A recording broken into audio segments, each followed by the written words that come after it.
Today I'm making a mixed hot pepper powder, but sometimes I'll do specific chipotle powder for the whole thing.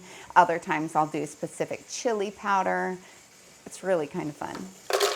So the first thing I do is I fill up my blender. It's amazing to me how I can take a really full blender and all of a sudden when it's powder, it's hardly anything down at the bottom. I picked these peppers a few days ago and I've been dehydrating them. It usually takes like 15 hours or so to dehydrate, just depending on your dehydrator and the humidity in the air. I would like to point out that it's actually a good idea to let it rest for a second after you turn it off before you open up the lid, because if you breathe in that air, your mucous membranes won't be happy. And then I just fill it up to the top again with more of the peppers. And now I'll place the powder in an airtight container. For me, I like to use mason jars.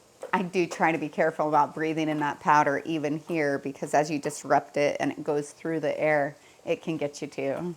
It smells phenomenal, but it's not nice on the mucous membranes. You don't want to breathe it. Now is a really good time for me to reuse those old lids, because it doesn't matter for this one if they've been used before or not, but it does matter that it provides that airtight seal.